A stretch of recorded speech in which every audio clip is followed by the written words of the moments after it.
My trip to South Africa came at a cost. I was away for 2 weeks, and during that 2 weeks, I think probably the temperatures were very, very high.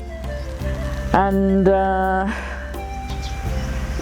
I know that one day when I was in South Africa, a friend of mine came to visit my husband, and then we spoke on the phone, and she told me that your plants are dying. And that really messed my day. I wanted to ask more, learn more from her. Then she decided, I think she could tell that I was sad all of a sudden. Then she says, no, the plants are okay.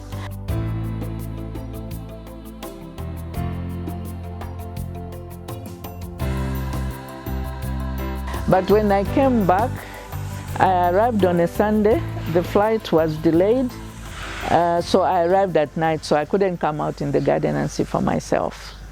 But the following morning, I was out of bed by 6 a.m. And just for me to have an appreciation of what was happening, what has happened, what has died. And these are some of the things that I lost. I threw away quite a lot. This is the lotus vine, or parrot's beak, the orange. This plant is very finicky, and because it's an exotic plant to begin with, I suppose even in South Africa, it still requires a bit of attention. But this is one plant that you have to check nearly every day to make sure that it has what it needs, maybe enough water and not too much water. So I think I've thrown away about probably maybe 6 of these. These ones I'd kept them, trying to see if I can revive them, but they are gone, and there's nothing that I can do about it. One of the things I said to myself, what is dead, and I'll not be able to revive it. But those that are half dead, let me see what I can do to revive them. And with load shedding, it's not easy. You wait when you have electricity, and as you know, with all domestic customers, we get our power in the early hours of the morning, and there's nothing that you can do. So I tried as much as possible to make sure that I've got buckets of water everywhere. When early in the morning, we try and water as much as possible. Right now we have a generator, but the priority is not in this area. The priority for the diesel generator to pump water is we grow market vegetables, cash crops, and that is what is bringing in the money. Right now the market for ornamental plants is down, slumped, and therefore our priority is not here, but where we are making an income. So the recovery process has been very slow. You can see the peace lilies here.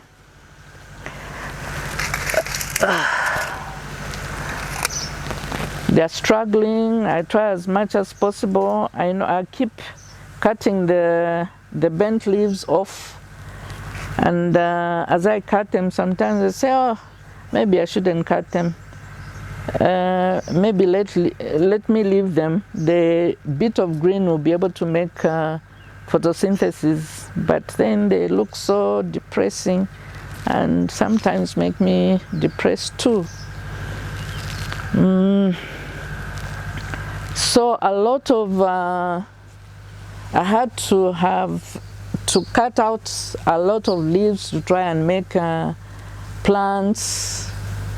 I thought now they are really stressed. This is one thing I suppose we can all do in our gardens. When you've got a plant which is stressed like that, the best thing is to cut off the dead leaves, because they're not adding any value to the plant anyway. they're just taking energy. The little energy that the plant has is going in the wrong places. So the best is to trim off the dead leaves or half dead leaves. Yes, this is another one, and that is another one. So I've tried as much as possible to say I should bring, you know, the plants in one area to make it easier for me to look after them, rather than having them dotted here and there. I've got 2 greenhouses. This is the newest, then I've got a smaller one. And I've decided to make the smaller one the sick bay, where I'll be taking my plants as soon as I get organized from here. They'll be going into the smaller greenhouse, so that I just have 2 points where I look after my plants. Let me cut this one. It's too stressed. This plant, it's a Folia anthurium, and it was really stressed by the time I was coming back, and it was scratched, I think, with people, workers just brushing against it or trying to pass the hosepipe too near. So I'm going to prune it to give it an appealing appearance first and foremost. And I think this one is just taking out too much energy from the healthier leaves. And I needed to just show off my kit. I've been dressed by Denise Clark, a very good friend of mine. She has left to go to Ghana and decided to give me something to remember her, and I will always remember her each time I'm wearing this or I'm using one of the tools. Denise, thank you.